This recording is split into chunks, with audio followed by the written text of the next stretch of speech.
बिस्मिल्लाहिर्रहमानिर्रहीम। peachtreetutor.com में खुशामदीद। Viewers, search engine optimisation के लिए आप जो टेक्निक्स अडॉप्ट करते हैं उन्हें हम ब्रॉड कैटेगरीज में, दो मेन कैटेगरीज में डिवाइड करते हैं। पहली कैटेगरी है ऑन पेज ऑप्टिमाइजेशन और दूसरी कैटेगरी है ऑफ पेज ऑप्टिमाइजेशन। अब हम इन दोनों कैटेगरीज में से इंडिविजुअली हर एक कैटेगरी पर डिटेल से इन डेप्थ बात करेंगे। पहले हम बात करते हैं ऑन पेज ऑप्टिमाइजेशन की। ऑन पेज ऑप्टिमाइजेशन का मतलब है कि आप अपनी वेबसाइट पे, आप अपनी वेब पेजेस पे ऐसी चेंजेस करेंगे, ऐसी तब्दीलियां लाएंगे जिसकी वजह से आपकी साइट ऑप्टिमाइज हो जाएगी। सर्च इंजन्स के लिए सर्च करना उसे बहुत आसान हो जाएगा और किसी भी की टर्म के लिए, जिस की टर्म के लिए आप चाहते हैं साइट को ऑप्टिमाइज करना, जब वो की टर्म सर्च की जाएगी तो आपकी साइट पहले पेज पे डिस्प्ले होगी, वो भी जेनरिक पोर्शन में। तो व्यूअर्स, ऑन पेज ऑप्टिमाइजेशन से मुराद है अपनी वेबसाइट पे चेंज करना, और ऑफ पेज ऑप्टिमाइजेशन का मतलब है कि सर्च इंजन ऑप्टिमाइजेशन करना लेकिन अपनी वेबसाइट पे चेंज किए बिना। इस पर हम डिटेल से लेटर ऑन डिस्कस करेंगे। फिर वक्त हम फोकस करते हैं ऑन पेज ऑप्टिमाइजेशन पे, और इस चैप्टर में कंप्लीटली हम ऑन पेज ऑप्टिमाइजेशन को डिटेल से देखेंगे।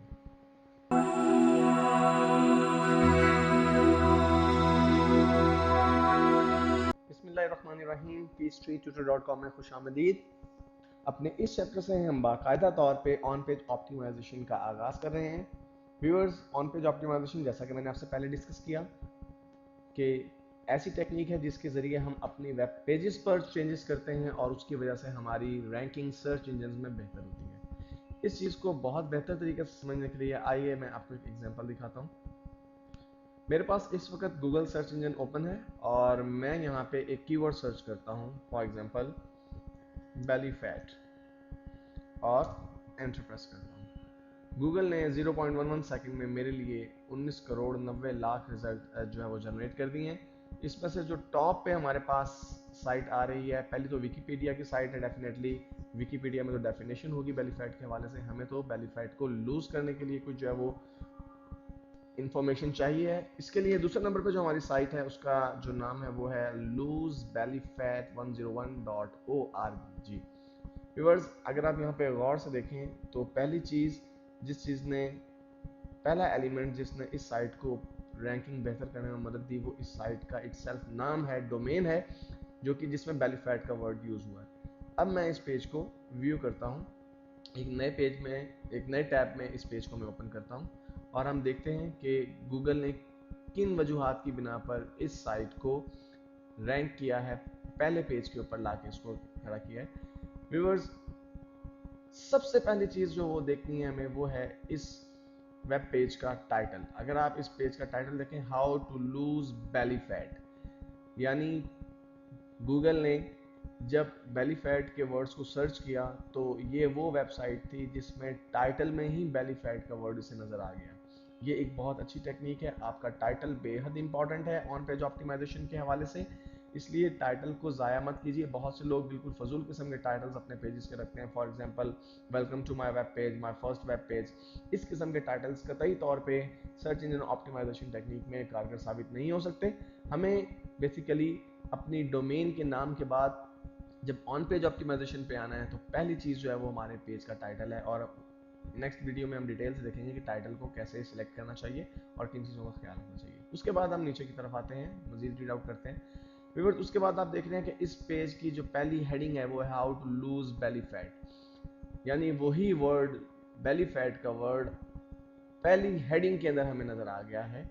उसके बाद हम नीचे की तरफ चलते हैं मज़ीद, तो हम देखते हैं कि यहाँ पर बेली फैट का वर्ड बार बार यूज़ हो रहा है। इस चीज़ को ज़्यादा बेहतर अगर आप देखना चाहते हैं तो आप कंट्रोल F का बटन प्रेस कर सकते हैं। कंट्रोल F में आप लिख दीजिए बेली फैट। आप देखिए व्यूअर्स, बेली फैट का वर्ड आपको बारहा नज़र आ रहा है, बेली फैट, माइस, और अगर आप इसे नेक्स्ट नेक्स्ट करते जाएं तो ये इस पेज में बेली फैट का वर्ड बहुत मरतबा यूज़ हुआ है। आप देख रहे हैं ऊपर जो इवन लिंक्स जो गूगल के एड्स उन्होंने लगाए हैं उसमें भी बेली फैट का वर्ड आ रहा है। अगर हम नेक्स्ट साइड पे आए तो देखिए यहाँ पर बेली फैट का वर्ड एक मरतबा जो है वो बोल्ड किया गया है, और अगर हम नीचे देखें तो लूजिंग बेली फैट एक मरतबा इसे अंडरलाइन किया गया है, यानी बार बार बेली फैट का वर्ड जो है यूज़ हो रहा है। इस चीज़ को हम कहते हैं कीवर्ड डेंसिटी। कीवर्ड डेंसिटी का मतलब ये है कि आपके पेज के जो कंटेंट्स हैं, आपके पेज में जो चीज़ें शामिल हैं, जो टेक्स्ट आपने लिखा है, उसमें कितनी मर्तबा आपका जो है वो कीवर्ड यूज़ हो रहा है जिसके लिए आप अपने पेज को ऑप्टिमाइज करना चाहते हैं। तो हम कह सकते हैं कि इस साइट ने बहुत अच्छे तरीके से ऑप्टिमाइजेशन की हुई, ऑन पेज ऑप्टिमाइजेशन की हुई। डेफिनेटली ऑफ पेज ऑप्टिमाइजेशन भी इसके पीछे यकीनी तौर पे कार फरमा है कि ये साइट पहले पेज पर नज़र आ रही है हमें। हालांकि बेलीफैट एक बहुत ही जो है वो पावरफुल किस्म का वर्ड है, बहुत ही हम कह सकते हैं कि कम्पिटिटिव कीवर्ड है। बेशुमार वेबसाइट्स ने इस वर्ड को यूज़ किया होगा, और अब आगे चल के हम ये भी देखेंगे कि कैसे हम कंपटीशन डिटरमिन करते हैं और कीवर्ड्स को कैसे सिलेक्ट करते हैं। लेकिन फिल वक्त हमें जो चीज़ें पता लगी वो ये कि आपके पेज का टाइटल, आपके पेज की हेडिंग, और फिर जगह जगह आपके पेज में जो वर्ड यूज़ हो रहा है वही कीवर्ड बार बार यूज़ हो रहा है। और इसके अलावा एक चीज़ और व्यूवर्स, वो लास्ट चीज़ है आपके मेटा टैग्स। मेटा टैग्स क्या होते हैं आगे हम डिटेल से भी डिस्कस करेंगे, लेकिन इस वक्त अगर आप इस पेज का सोर्स कोड व्यू करें, सोर्स कोड से मुराद जो इसका HTML कोड है, तो यहाँ पे आपको जो मेटा टैग नज़र आएंगे, मेटा टैग में दो टैग इंपॉर्टेंट हैं सर्च इंजन के हवाले से। एक है मेटा डिस्क्रिप्शन और एक है मेटा कीवर्ड। तो इसमें आप देखें, अगर Meta description, Meta name description यहाँ पे आपको नज़र आ रहा है, और उसमें जो कंटेंट्स हैं उसके how to lose belly fat, tips, tricks and methods you will lose belly fat using this simple, यानी बेली फैट का वर्ड मेटा टैग्स में भी यूज हो रहा है बार बार। तो इसका मतलब है कि ऑन पेज ऑप्टिमाइजेशन के हवाले से चंद एक एलिमेंट्स बहुत इंपॉर्टेंट है। आइए एक बार ब्रीफली देखते हैं कि वो एलिमेंट्स क्या हैं। व्यूअर्स, ऑन पेज ऑप्टिमाइजेशन के हवाले से पहली चीज़ तो हो गई पेज टाइटल। दूसरी चीज़ है use of H1 and H2। अगर आप HTML से वाकिफ़ हैं, और यकीनी तौर पर आपको HTML से वाकिफ़ होना चाहिए, तभी आप एक वेबसाइट बनाने के काबिल हो पाएंगे। तो H1 और H2 बहुत इंपॉर्टेंट है। जो वर्ड्स आप H1 और H2 में लिखते हैं, हेडिंग 1 और हेडिंग 2 में लिखते हैं, आप जानते हैं कि हेडिंग जो है वो 1 से लेकर 6 तक उसके जो है वो साइजेज हैं डिफरेंट। तो जो भी टेक्स्ट H1 और H2 में लिखा होता है उसे गूगल बहुत इंपॉर्टेंस देता है। और अगर आप अभी जो हमने एग्जांपल देखी थी उसमें जो पहला जो टाइटल था वो H1 में लिखा हुआ था, जिसमें कि बेलीफाइड का वर्ड यूज हुआ होता। उसके बाद use of keywords in page contents, जैसा कि अभी मैंने आपसे कहा कि बार बार पेज पे आप अपने उन कीवर्ड्स का स्प्रिंकल कर दें, एक किस्म का आप कहते हैं कि छिड़काव कर देंगे, लेकिन ये स्प्रिंकल जो है एक नेचुरल वे में होना चाहिए, नेचुरल लुक देना चाहिए। बिल्कुल उसी तरह से जिस तरह एक आम इंसान जब किसी पेज को रीड करे तो उसे अगर एक वर्ड बार बार बिला वजह यूज हो रहा है तो वो उसे इननेचुरल लगेगा, स्पामिंग फील होगी। बिल्कुल इसी तरह से सर्च इंजन को भी आपका पेज स्पाम लग सकता है। स्पाम से मुराद ये कि एक ऐसी कोशिश जिसमें आपने सर्च इंजन को धोखा देने की कोशिश की हो। तो आपने अपने वर्ड्स को, कीवर्ड्स को स्प्रिंकल करना है बार बार, लेकिन इस तरीके से कि वो नेचुरल वे में नेचुरल लुक दे।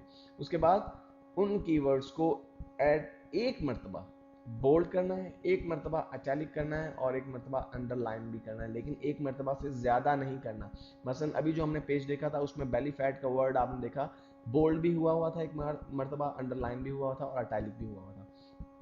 उसके बाद दो और चीज़ें जो हैं वो है using alt images tag. Alt images का क्या मतलब है व्यूअर्स, जब आप अपने वेब पेज में इमेज इंसर्ट करते हैं तो उस ऑल्टरनेटिव टेक्स्ट भी इंसर्ट करना पड़ता है उसमें आपको। अगर आप ड्रीम वीवर या वर्डप्रेस जैसी सॉफ्टवेयर्स की मदद से अपनी साइट डिज़ाइन करते हैं तो आपने वहाँ पे ऑल्ट का ऑप्शन देखा होगा। बेसिकली ऑल्ट से मुराद ऑल्टरनेटिव है। ऑल्टरनेटिव से मुराद वो टेक्स्ट जो उस वक्त नज़र आएगा जब के इमेजेस को डिसेबल किया गया होगा। व्यूअर्स, एक बात ध्यान में रखिएगा कि सर्च इंजन इमेजेस को रीड आउट नहीं कर सकते, इसलिए जब सर्च इंजन आपके वेब पेज को रीड करता है, और लेटर ऑन आगे जाके हम डिटेल से देखेंगे कि सर्च इंजन किस तरह से काम करते हैं।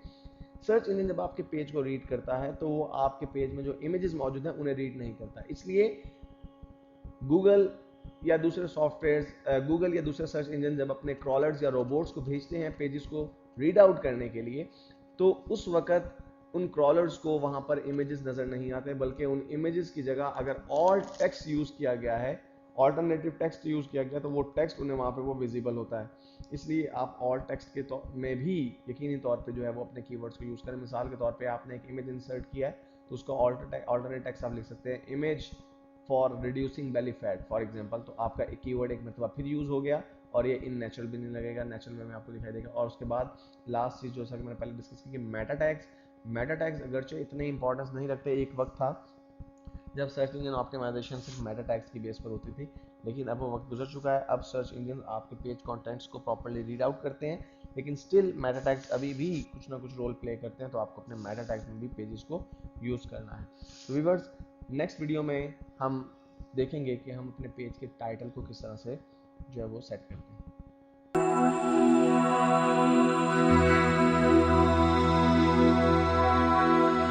बिस्मिल्लाहिर्रहमानिर्रहीम, peacetree.com में खुशामदीद। व्यूअर्स, हम बात कर रहे हैं ऑन पेज ऑप्टिमाइजेशन की, और ऑन पेज ऑप्टिमाइजेशन में सबसे पहले हम बात कर रहे हैं पेज टाइटल की।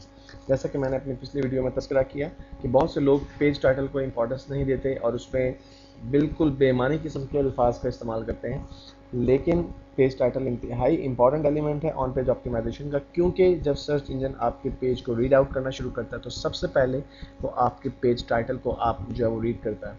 तो अगर पेज टाइटल में ही वो कीवर्ड्स सर्च इंजन को नज़र आ जाते हैं जिसको सर्च किया जा रहा है, तो फिर जाहिर सी बात है कि वो आपके पेज को इंपॉर्टेंस देगा और ज़्यादा चांस है कि वो पहले पेजेस में इंक्लूड हो जाए आपकी साइट में।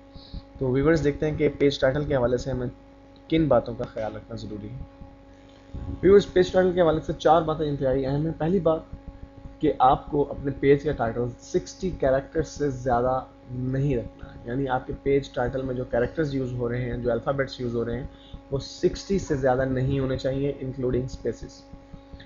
दूसरी बात कि आप अपने प्राइमरी कीवर्ड्स को अपने पेज टाइटल के तौर पे इस्तेमाल कीजिए। प्राइमरी कीवर्ड्स क्या होता है? व्यूअर्स, जब आप अपने कीवर्ड्स की लिस्ट बनाते हैं जिन कीवर्ड्स की बेस पे आपको अपनी साइट को ऑप्टिमाइज़ करना है, तो उस लिस्ट को आप बेसिकली 2 हिस्सों में डिवाइड कर देते हैं, प्राइमरी कीवर्ड्स और सेकेंडरी कीवर्ड्स। प्राइमरी कीवर्ड्स वो कीवर्ड्स होते हैं जो ज़्यादा इंपॉर्टेंट होते हैं, जो जिससे रिलेटेड ज़्यादा कंटेंट्स आपके साइट में मौजूद होते हैं, और सेकेंडरी कीवर्ड्स वो कीवर्ड्स होते हैं जिनकी बेस पे भी आप ऑप्टिमाइजेशन तो करना चाहते हैं, लेकिन उन्हें वो इंपॉर्टेंस हासिल नहीं होती जो कि प्राइमरी कीवर्ड्स को होती है। और उसके बाद व्यूअर्स, जब आप अपने पेज टाइटल को जो है वो टाइप कर रहे हो, तो उसमें एंड का वर्ड कोशिश करें कि ना इस्तेमाल करें, क्योंकि ये एडिशनल स्पेस जो है वो कंज्यूम करेगा। उसकी जगह एक अच्छी जो एग्जांपल है वो हमारे पास वर्टिकल जो बार है हमारा, ये साइन आपके पास, ये सिंबल जो है कीबोर्ड में एंटर की के एग्जैक्टली ऊपर मौजूद है। एंटर की के एग्जैक्ट ऊपर ये जो सिंबल है वो आपके पास मौजूद होगा। तो आप एंड की जगह इस वर्टिकल स्क्रॉल बार को जो यूज़ कर सकते हैं, वर्टिकल बार को यूज़ कर सकते हैं। वर्टिकल बार बेसिकली डिनोट करती है एंड ही को, यानी इस वर्टिकल बार का मतलब है एंड। तो अगर फॉर एग्जांपल आपकी साइट के टाइटल में आप कीवर्ड्स ऐड करना चाहते हैं lose belly fat and belly fat exercises, तो इसका ज़्यादा बेहतर सोल्यूशन ये है कि आप उस टाइटल को शॉर्ट करके लूज बेली फैट, उसके बाद आप ये सिंबल या साइन यूज़ करेंगे और उसके बाद बेली फैट एक्सरसाइजेज को इंक्लूड कर दें। और अगर आप गौर करेंगे, नोटिस करेंगे, बहुत सी साइट्स, बेशुमार साइट्स ऐसी हैं जिन्होंने इस टेक्निक को अडॉप्ट किया हुआ है और वो एंड को यूज़ करने के बजाय वर्टिकल बार को यूज़ करते हैं। तो व्यूअर्स, इस वीडियो में हमने अपने वेब पेज के टाइटल के बारे में डिस्कस किया, और अब मैं फील कर रहा हूँ कि हमें कीवर्ड रिसर्च के बारे में कुछ जो है वो नॉलेज होना चाहिए। कुछ बातें हम कीवर्ड रिसर्च के बारे में भी डिस्कस कर लें। उसकी वजह ये है कि अभी तक हमने कीवर्ड की सिलेक्शन के बारे में जो है कोई भी डिस्कशन नहीं की कि कीवर्ड्स किस तरह से सिलेक्ट किए जाएँ, कौन से कीवर्ड सिलेक्ट करने चाहिए, और कीवर्ड सिलेक्शन के लिए हमारे पास कौन से टूल्स अवेलेबल हैं। तो अपने नेक्स्ट वीडियो में हम कीवर्ड सिलेक्शन या कीवर्ड रिसर्च के बारे में बात करें।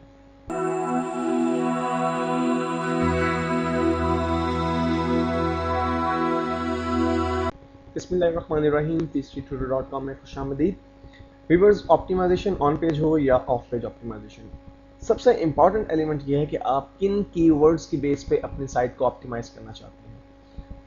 तो इसके लिए आपको कुछ रिसर्च करना होगी, कुछ टूल्स यूज़ करना होंगे जिसकी मदद से आपको ये मालूम होगा कि किन कीवर्ड्स की बेस पे आपको अपनी साइट को ऑप्टिमाइज करना चाहिए। यहाँ पे व्यूअर्स, मैं आपको एक बात और बताता चलूँ कि आपकी साइट कितनी तेज़ी से ऑप्टिमाइज़ होती है, कितनी जल्दी सर्च इंजन में पहले पेज पे आ जाती है, इस बात का इन्हिसार एक और बहुत इंपॉर्टेंट एलिमेंट पे है कि आपकी साइट किस टॉपिक पे बनाई गई है। बाज़ वेबसाइट्स जो हैं वो निच टॉपिक्स पे होती हैं। निच का मतलब होता है कि एक ख़ास स्पेसिफाइड टॉपिक जिस पे बहुत कम लोग काम करते हैं। ऐसी साइट्स जो कि तादाद में कम होती हैं, इसलिए बहुत जल्दी वो सर्च इंजन ऑप्टिमाइजेशन में पहले पेज में अपना जगह बना लेती हैं। लेकिन जो कॉमन साइट्स हैं, जैसे कि वॉलपेपर्स की साइट्स हैं, मोबाइल रिंगटोन्स की साइट हैं, या सॉन्ग्स की साइट्स हैं, इस तरह की साइट्स बेशुमार तादाद में, और बहुत से लोग ऐसी वेबसाइट्स जो क्रिएट करते हैं, इसलिए इसमें कंपटीशन बहुत सख्त होता है। ऐसी साइट को ऑप्टिमाइज़ करने में हो सकता है 4 से 5 माह का वक्त लगे 4 से 5 माह के अरसे में ये साइट जो है, ऐसी साइट जो कि जनरल टॉपिक बनी हुई है, कॉमन इंटरेस्ट की साइट है, ऐसी साइट को ऊपर आने में कुछ टाइम लगेगा। लेकिन अगर आपकी साइट निच मार्केटिंग पे बेस कर रही है, मींस निच का मतलब होता है कि आप एक खास स्पेसिफाइड सेगमेंट को चूज कर लेते हैं और फिर उसे आप सर्व करते हैं। इसकी एग्जांपल मैं आपको अपनी रिसेंटली अपलोडेड साइट से देता हूँ। मैंने अभी रिसेंटली अपनी एक साइट अपलोड की है peachtreetutor.com। चूँकि इस साइट का थीम जो पीच ट्री से रिलेटेड है, इस पर पीच ट्री के ट्यूटोरियल्स मौजूद हैं। पीच ट्री पे जो काम किया गया है वो बहुत कम है और ख़ास तौर पर उर्दू में जो काम किया गया बहुत कम है, इसीलिए ये साइट तीनों बड़े सर्च इंजन पे with in a few days जो है वो पहले पेज में अपनी जगह बना चुकी है। लेकिन अगर यही साइट एक कॉमन टॉपिक पे होती, जैसे कि वॉलपेपर्स या सॉन्ग्स या रिंगटोन्स, तो शायद बहुत ज़्यादा वक्त लगता कंपैरेटिवली इस साइट के उसे सर्च इंजन में पहले पेजेस पे जगह बनाने में। तो व्यूअर्स, कीवर्ड सिलेक्शन के हवाले से आपको दो काम करने हैं। आपको वो कीवर्ड सिलेक्ट करने हैं अपनी साइट के कंटेंट्स के हवाले से जो कि ज़्यादा सर्च किए जाते हैं, और दूसरा उनमें कंपटीशन कम हो। व्यूअर्स, कंपटीशन से क्या मुराद है और सर्च से क्या मुराद है, इन दोनों चीज़ों को हम डिटेल से देखते हैं। इस वक्त मेरे पास गूगल सर्च इंजन ओपन है, इस पर मैं एक कीवर्ड सर्च करता हूँ, वॉलपेपर्स। और व्यूअर्स, इसके लिए जो रिजल्ट जनरेट हुए हैं ज़रा उसका नंबर्स को काउंट कीजिए। 69 crore 70 lakh results, means 69 crore 70 lakh web pages ऐसे हैं जिनमें वॉलपेपर्स मौजूद हैं या वॉलपेपर से रिलेटेड कंटेंट्स मौजूद हैं। इसका मतलब है कि इस एक स्पेसिफाइड कीवर्ड के लिए आपको बहुत ही स्टिफ कंपटीशन का सामना करना पड़ेगा। बेशुमार साइट्स ऐसी हैं जिन्होंने वॉलपेपर्स को अपने कीवर्ड के तौर पे यूज़ किया हुआ है। अगर आप एक ऐसी वेबसाइट बना रहे हैं जिसमें आप वॉलपेपर्स रखना चाहते हैं तो आपकी साइट के लिए वॉलपेपर एक अच्छा कीवर्ड नहीं है। अगरचे ये बहुत ज़्यादा सर्च किया जाता होगा, लेकिन इसके साथ साथ इसका कंपटीशन भी इंतहाई स्टिफ है। कंपटीशन और ग्लोबली सर्च को फाइंड आउट करने के लिए खुशकिस्मती से हमारे पास एक फ्री टूल मौजूद है जिसे गूगल एडवर्ड कीवर्ड टूल कहते हैं। आप गूगल में सर्च कर सकते हैं गूगल एडवर्ड कीवर्ड, ये आपको फ्री ऑफ कॉस्ट जो है अवेलेबल है वेबसाइट पे। यहाँ पे आप किसी भी एक खास स्पेसिफाइड कीवर्ड को देख सकते हैं कि वो कितनी मरतबा पूरी दुनिया में सर्च किया जाता है और उसका कंपटीशन क्या है। मिसाल के तौर पर, जैसा कि अभी मैंने आपको एग्जांपल दिखाई वॉलपेपर्स की, तो मैं यहाँ पे कीवर्ड के तौर पे वॉलपेपर रखता हूँ और लोकेशन में चेंज कर देता हूँ इसकी, यूनाइटेड किंगडम को क्लोज कर देता हूँ ताकि तमाम पूरी दुनिया से मुझे रिजल्ट जो है वो दिखाए जाएं। और यहाँ पे मुझे कैप्चा एंट्री जो है एंटर करना है, बिटवीन, और इसके बाद व्यूअर्स मैं इसको सर्च करता हूँ।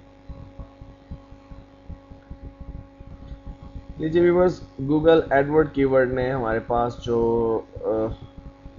रिजल्ट है वो जनरेट कर दिया है और यहाँ पर आपको जो है वो 3 एलिमेंट्स नज़र आ रहे हैं।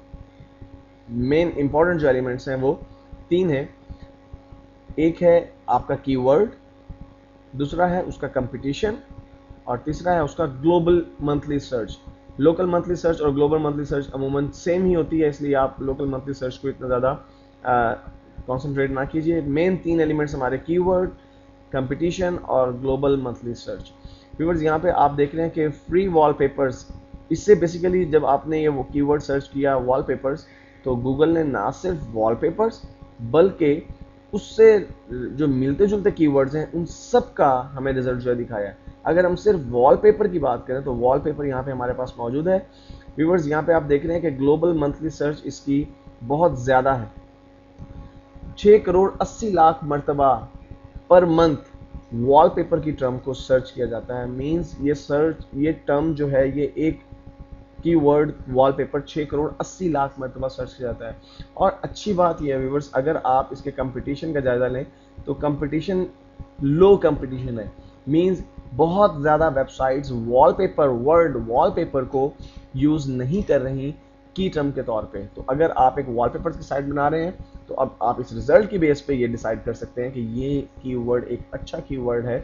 इसी तरह व्यूअर्स, आप देख सकते हैं नीचे आपको एक लंबी फहरिस्त मौजूद है जिसमें डिफरेंट आपके पास कीवर्ड्स भी हैं और आपके पास उसके ग्लोबली मंथली सर्च भी है। व्यूअर्स, यहाँ पे आपको 2 बातों का ख्याल रखना है। एक ये कि आप जो भी कीवर्ड सेलेक्ट करें उसकी ग्लोबल मंथली सर्च तो ज़्यादा होनी ही चाहिए, लेकिन उससे भी ज़्यादा इंपॉर्टेंट बात है कंपटीशन।